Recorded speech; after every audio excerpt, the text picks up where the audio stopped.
नमस्ते दोस्तों। आज हम बात करेंगे उसी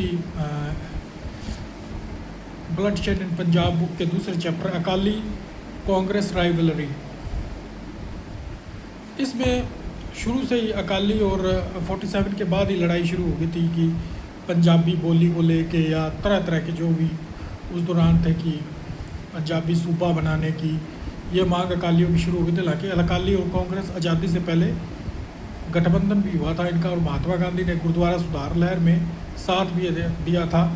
बाबा खड़क सिंह और मास्टर तारा सिंह बड़े इंपॉर्टेंट लीडर थे, और बड़े मास्टर तारा सिंह ने तो 50 साल सिख आइडेंटिटी की पॉलिटिक्स की है इन दोनों ने। उसके बाद प्रताप सिंह कैरो को बड़ा तंग किया था मास्टर तारा सिंह ने उन दिनों में। तो प्रताप सिंह कैरो चाहते थे कि किसी तरह मास्टर तारा सिंह को गद्दी से हटाया जाए, इसके लिए वो प्रयास करते रहते थे। पर मास्टर तारा सिंह जो थे वो बड़े ईमानदार थे और बड़े सच्चे अच्छे लीडर थे। तो किसी तरह उन्होंने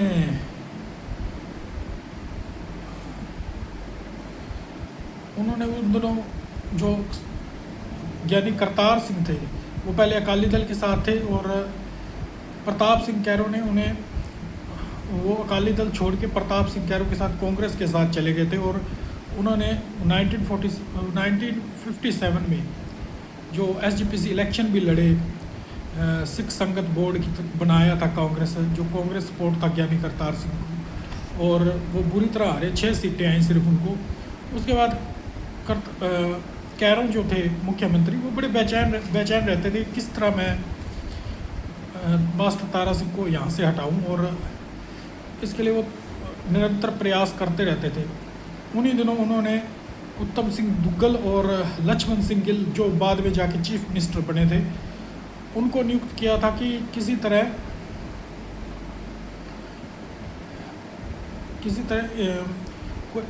कोई मास्टर तारा सिंह के साथ कोई ऐसा लीडर साथ में खड़ा किया जाए, बराबर खड़ा किया जाए, अकाली दल में एक धड़ा और बनाया जाए जो उनके बराबर का हो। तो उन्होंने इसलिए वो गंगानगर से संत फतेह सिंह को ले, गंगानगर यानी बुढ़ा जोड़ गुरुद्वारा, यहाँ पे वो कार्यरत थे, वो यहाँ पे अपना जो भी था वो जो प्रबंध थे वो संभालते थे, और जो सिख धर्म का प्रचार करते थे, यहाँ से लेके गए थे ये उत्तम सिंह दुग्गल और लक्ष्मण सिंह गिल। इन्होंने प्लांट किया था संत फतेह सिंह को, और संत फतेह सिंह ने बाद में पंजाबी सूबा एजिटेशन दिल्ली में 1959 में शुरू की थी। उसके बाद बूढ़े बड़े हो गए थे, मास्टर तारा सिंह जो थे वो 1957 के बाद बड़े बूढ़े हो गए थे, और उनका डिक्लाइन शुरू हो गया था। 1960 के बाद उनका डिक्लाइन शुरू हो गया था इनका, मास्टर तारा सिंह का। और तारा सिंह जो थे, मास्टर तारा सिंह थे, वो एक दिन पंजाबी सूबा जो उनकी मांगे थी उसके लिए उन्होंने भूख हड़ताल भी की थी। जब भूख हड़ताल की ना, तब मास्टर प्रताप सिंह कैरों को बड़ा ये हो गया था कि अब किसी न किसी तरीके से मास्टर तारा सिंह को हराया जा सकता और बदनाम किया जा सकता, क्योंकि सिखों में ये है कि जो अपने बात से फिरता है फिर उसको माफ़ नहीं किया जाता। तो इसके लिए उन्होंने प्रताप सिंह कैरो ने चालें चलनी शुरू कर दी थी। उन्होंने डिफेंस मिनिस्टर कृष्ण मेनन को फ़ोन किया कि जो विंग कमांडर उनके ज्वाई थे तारा सिंह के, कमलजीत सिंह, उनसे कहा कि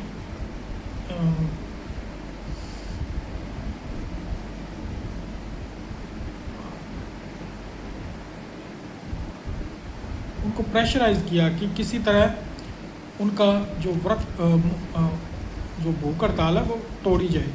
उन्होंने फिर मास्टर तारा सिंह जी की बेटी को फ़ोन किया जो उन दिनों अमृतसर में थी, और फिर उसके बाद उनके प्रेशर करवाने के बाद महाराजा यादविंदर सिंह, जो कि कैप्टन अमरिंदर सिंह के पिताजी थे, फतेह सिंह ने जूस पिला के उनकी 48 दिनों की जो भूख हड़ताल थी वो ख़त्म करी। और उसके बाद जैसे ही उनका जो वो भूख हड़ताल ख़त्म हुई तो वो मतलब उनका मास्टर तारा सिंह जी का जो सिख पॉलिटिक्स में आधार था वो धीरे धीरे ख़त्म होने लगा और वो फिर दिल्ली रकाबगंज गुरुद्वारे में रहने लगे और बड़ा मतलब सादा रहते थे, बड़ा सिंपल जीवन था उनका। उन्होंने भी प्रताप सिंह कैरो से बदला लेने के लिए प्लानिंग की। इसके लिए उन्होंने अकाली लीडरशिप ने उन दिनों 3 राज्यसभा मेंबर अपनी तरफ से सेंटर में भेजे थे। एक तो मौलवी अब्दुल गनी थे, दूसरे हरकिशन सिंह सुरजीत थे और तीसरे जगत नारायण। ये अकाली दल की सपोर्ट से राज्यसभा गए थे। अब्दुल गनी ने ही बाद में करप्शन के आरोप लगाए थे प्रताप सिंह कैरो पे, जब दास कमीशन भी नियुक्त किया गया था इसके ऊपर। और हालांकि बड़े प्रिय थे जवाहरलाल नेहरू के प्रताप सिंह कैरो, लेकिन प्रताप सिंह के इसके बावजूद जब प्रेशर पड़ा तो उन्होंने भी कमीशन गठन करना पड़ा। और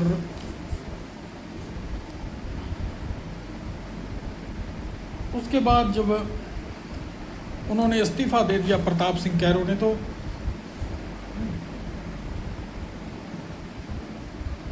मास्टर तारा सिंह की जो 22 नवंबर 1967 को डेथ हो जाती है 80 साल की उम्र में। और प्रताप सिंह कैरो को भी मारने की जो साजिश है वो पहले पता चल गई थी कि किस तरह एक कार ठीक करने वाला था, जो मिस्त्री होता है, उसके पास 2 आए हुए थे जो कार ठीक कराने हुए थे। वो बात कर रहे थे किसी बड़े कांग्रेसी लीडर को मारेंगे। और जब वो बात कर रहे थे तो उन्होंने उस मिस्त्री ने जाके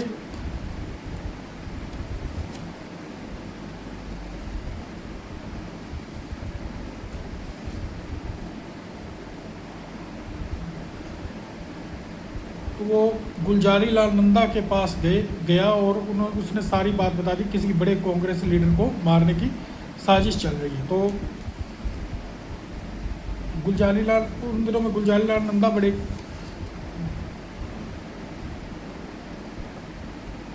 तो गुलजारी लाल नंदा ने सोचा कि कैरो के जो आदमी हैं वो मुझे मारना चाहते हैं। पर असल में हुआ क्या कि जब दिल्ली से कैरो आ रहे थे तो 1967 में सोनीपत के पास उनको रोककर उनको गोलियां मार दी गई थी।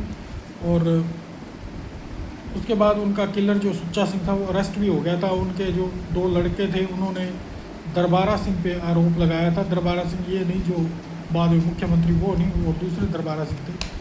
पर उस आरोप का कुछ हुआ नहीं क्योंकि वो दोषी नहीं पाए गए। तो इस तरह ये सारा कुछ था कि कांग्रेस और अकालियों के बीच में लड़ाई हो रही थी कि अकाली पंजाबी सूबा मूवमेंट के लिए लड़ रहे थे और कांग्रेसी जो थे कैरो साहब वो इसको रोकना चाहते थे। पहले उन्होंने कैरो साहब को मास्टर तारा सिंह ने बड़ा तंग किया। बाद में कैरो साहब के जाने के बाद उन्होंने फिर एजिटेशन शुरू की। उन्होंने जब एजिटेशन शुरू की तो उनके ऑपोजिट जो आर्य समाज के लीडर थे, खासतौर पर जलंधर बेस्ड ये हिंद समाचार पत्र, पंजाब केसरी वाले लाला जगत नारायण, महाशय खुशहाल चंद, वीरेंद्र।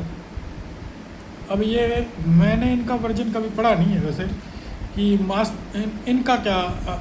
इनकी क्या मुझे कोई ऐसी किताब भी नहीं मिली है कि लाला जगत नारायण और इनकी क्या मतलब जो मांगे थी या क्या विचारधारा थी जिसके कारण ये इसके ऊपर लड़ रहे थे। क्योंकि आज तक जितने भी ऑथर पढ़े वो सारे सिख ऑथर थे, तो वो थोड़ा बायस भी होते हैं, तो अपनी तरफ से ही थोड़ा सा लगा के कहते हैं। क्योंकि इनका कभी मिला नहीं। मैं देख रहा हूँ कोई आर्य समाज किसी कहीं से कोई किताब ऐसी मिल जाए कि उन दिनों शायद हिंदी रक्षा आंदोलन चल रहा था, तो कोई बुक मिल गई तो वो फिर पढ़ के देखेंगे उसमें इनका क्या वर्जन था। जवाहरलाल नेहरू ने भी कहा था कि क्योंकि उन दिनों में पंजाब केसरी नहीं था, तो हिंद समाचार पत्र ही था जो उर्दू में आता था, और कि हिंदी के लिए लड़ाई लड़ रहे हैं और अखबार उर्दू का चलाती है। जवाहरलाल नेहरू जी ने भी यह बात कही थी।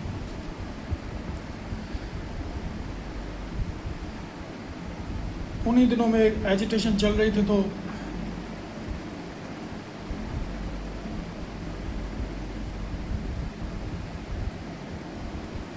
हिंदी रक्षा आंदोलन चला था, तो कैरो ने इसको कुचल दिया था 1957 में। भीमसेन सच्चर के जब मुख्यमंत्री थे तो उन्होंने 4 जुलाई 1955 को पुलिस भी भेजी थी अपने धर्मेंद्र साहब में। उसके लिए उसके बाद में उन्होंने कुछ दिनों के बाद में उन्होंने उससे माफ़ी भी मांगी थी सिखों से कि ये काम गलत किया, कि धार्मिक जगह पे पुलिस भेजना गलत है।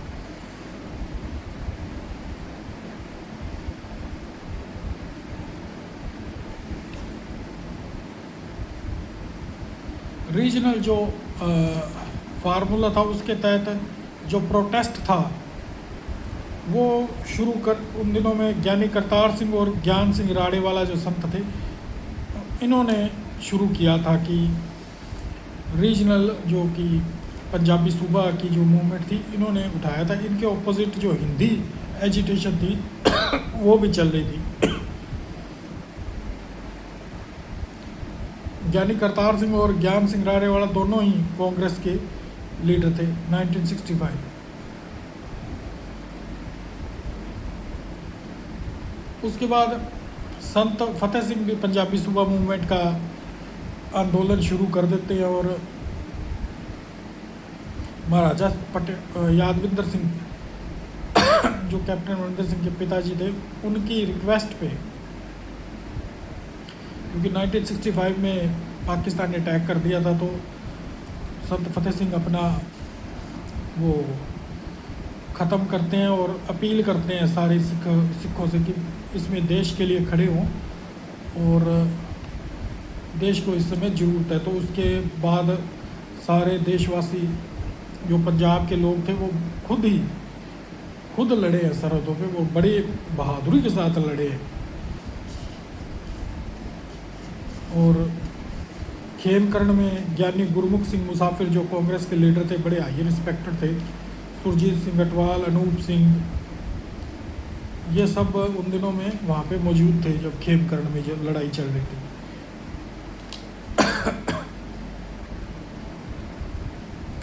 उसके बाद जब सूबा बनता है, जब लड़ाई जीत जाता है भारत, तो बड़ी बहादुरी से पंजाब वाले लड़ते हैं। तो खुद इंदिरा गांधी अनाउंस करती है पंजाबी सूबा और हरियाणा 2 स्टेट बनती है, और 1 नवंबर 1966 को ही सब पंजाब का और हरियाणा अलग बनता है और पंजाब अलग होता है। और जो इसके बीच में लेखक ने आरोप लगाया गुलजारी लाल नंदा पर। ये चंडीगढ़ का जो मसला था, वो गुलजारी लाल नंदा किसी तरह से, वो हरियाणा के थे तो वो चंडीगढ़ को पंजाब को नहीं देना चाहते थे, तो वो डिस्प्यूट जो आज तक चल रहा है वो उस दौरान ही था। उसके बाद फिर ज्ञानी गुरमुख सिंह मुसाफिर पहले कांग्रेस के चीफ मिनिस्टर बनते हैं, और उन दिनों में गुरनाम सिंह वर्सेस प्रकाश सिंह बादल। प्रकाश सिंह बादल तो अब तक चीफ मिनिस्टर थे 2017 तक, तो उन दिनों में यंग थे, तो गुरनाम सिंह और जस्टिस गुरनाम सिंह और प्रकाश सिंह बादल 2 मास लीडर थे अकाली दल के। गुरनाम सिंह जो थे वो मुंह पे कह देते थे, उन्होंने तो इंदिरा गांधी को मुंह पे कह दिया था कि जो तुम्हारा जो होम मिनिस्टर है, शायद होम मिनिस्टर ही थे ये गुलजारी लाल नंदा, ये सांप्रदायिक है, ये आदमी सही नहीं है। लेकिन प्रकाश सिंह बादल की छवि तो हम जानते हैं किस तरह वो मीठा मीठा बोल के सबको टाल मटोल कर देते थे। तो उन्होंने तो जब 1978 में जब बने थे वो चीफ मिनिस्टर, तो तब भी कुछ लीडरों ने कहा था कि अब चंडीगढ़ लेने का यही सही मौका है, तो आप अपनी मोरारजी सरकार से दबाव डालो कि पंजाब को चंडीगढ़ दिया जाए, और ऐसा करने से प्रकाश सिंह बादल ने मना कर दिया। उसके बाद कैसे जो निरंकारी कांड हुआ था बैसाखी वाले दिन 1978 को, वहाँ पे भी उनका रोल जो प्रकाश सिंह बादल का है, लेखक बताते हैं वो सही नहीं था। तो इन 2 कारणों से इन 2 पर्सनैलिटी जो जस्टिस गुरनाम सिंह जो मुंह पे कहने वाले थे और प्रकाश सिंह बादल बड़े मंझे हुए लीडर थे, लेकिन वो उस तरह बातें नहीं करते थे कि वो इस सेंटर से सीधा बात करे कि ये मसले हैं। वो टाल मटोल करने वालों में थे।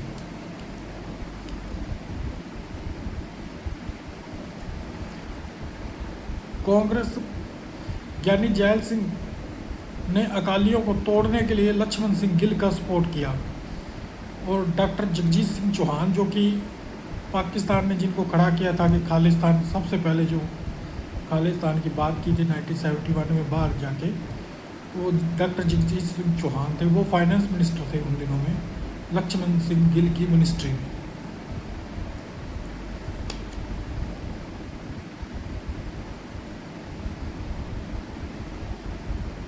उसके बाद वो ज्ञानी जैल सिंह सपोर्ट हटा लेते लक्ष्मण सिंह गिल की सरकार से, और वो सरकार गिर जाती।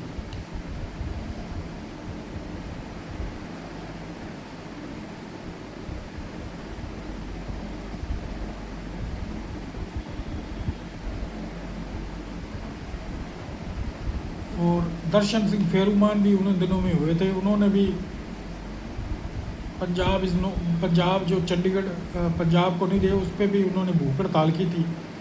तो उन्होंने 70 दिनों तक भूख हड़ताल की थी। बड़े वृद्ध आदमी थे, और इंदिरा गांधी बड़ी चिंतित थी, तो उन्होंने जस्टिस गुरमुख सिंह मुसाफिर जो कांग्रेस के लीडर थे, उनको भेजा था कि वो किसी तरह फेरूमान जी की भूख हड़ताल को तुड़वाए, पर वो कामयाब नहीं हुए। फेरूमान जी ने जस्टिस गुरमुख सिंह मुसाफिर को मिलने से मना कर दिया, और उसके बाद आंखों में आंसू थे। और 70 दिनों की भूख हड़ताल के बाद ये पहली भूख हड़ताल करने वाले ऐसे लीडर थे जो गुजर गए थे, उनकी मौत हो गई थी। और उसके बाद कांग्रेस किस तरह 1972 में वापस पावर में आती है। ज्ञानी जैल सिंह चीफ मिनिस्टर बनते हैं, और ज्ञानी जैल सिंह बड़े तेज़, इन्होंने बताया बड़े तेज़ पॉलिटिशियन थे। वो पहले फरीदकोट में प्रचार करते थे सिख धर्म का, इसीलिए उनके नाम क्या है ज्ञानी लगता है। तो महाराजा फरीदकोट ने उनको पकड़ लिया था कि किसी तरह वो गुरुद्वारे के जो गोलक में घोटाला करते हुए पकड़े गए थे। तो महाराजा फरीदकोट ने उनको उसमें दोषी पाया था, तो वहाँ से उनको निकाल दिया था। इसके बाद वो जाके होम मिनिस्टर से शिकायत भी करते हैं ज्ञानी जैल सिंह की, कि जो महाराजा पटियाला है वो अकालियों का साथ दे रहा है पंजाब में।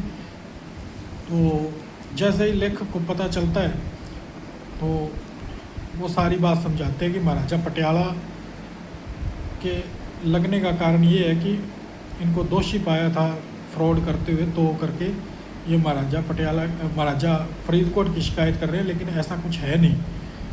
तो इस तरह महाराजा फरीदकोट जो थे उन पे एक्शन लेने से बचती है। वो जो एक्शन लेने वाली थी सेंट्रल सरकार, वो नहीं लेती है। और इसमें यह भी बताया गया कि किस तरह ज्ञानी जैल सिंह ने स्वर्ण सिंह को, सरदार स्वर्ण सिंह बड़े लीडर थे कांग्रेस के और बड़ी साफ छवि के थे, उनको भी हटाया था अपने पद से, क्योंकि इमरजेंसी लगती है। तो ज्ञानी जैल सिंह एक मीटिंग में सरदार स्वर्ण सिंह कहते हैं ये सही काम नहीं किया है, इस तरह दबाना ठीक नहीं है। तो ये बात भी आगे जाके वो इंदिरा गांधी तक पहुंचा देते हैं कि इमरजेंसी के हक में नहीं है सरदार स्वर्ण सिंह, वो इसके अगेंस्ट है। तो इसके बाद इंदिरा गांधी उनको बुलाती है और उनको कहती है कि मैं आपको मॉस्को एम्बेसडर बना के भेजना चाहती हूँ, पर सरदार स्वर्ण सिंह वहाँ से इस्तीफ़ा दे देते हैं। और कुल मिला के इस चैप्टर में यही बात की गई, जो लड़ाइयाँ चल रही थी पंजाबी सूबा मूवमेंट के, अकाली लीडरशिप बार बार मोर्चे लगना, और किस तरह हिंदी रक्षा समिति आंदोलन, लाला खुशहाल और लाला जगत नारायण जो जलंधर के आर्य समाजी थे, ये लगा रहे थे। और किस तरह कैरों और मास्टर तारा सिंह की लड़ाई थी, और उसके बाद फिर जब पंजाब नया टूटने के बाद, हरियाणा से टूटने के बाद चंडीगढ़ का मुद्दा खड़ा वैसे का वैसा रहा, और उसके बाद भी लड़ाइयाँ चलती रही। अकाली की सरकार बनी, टूटी, उसके बाद ज्ञानी जैल सिंह 5 साल रहे, फिर कांड हुआ जो प्रकाश सिंह बादल जब चीफ मिनिस्टर थे, जो निरंकारियों का अपने विसाखी वाले दिन, उसके बाद फिर आगे कैसे पॉलिटिक्स चली और कैसे उसके बाद माहौल ख़राब हुआ। इसके तीसरे चैप्टर में आ गए भिंडरांवाले एंड दल खालसा, उस पर बात हम कल करेंगे।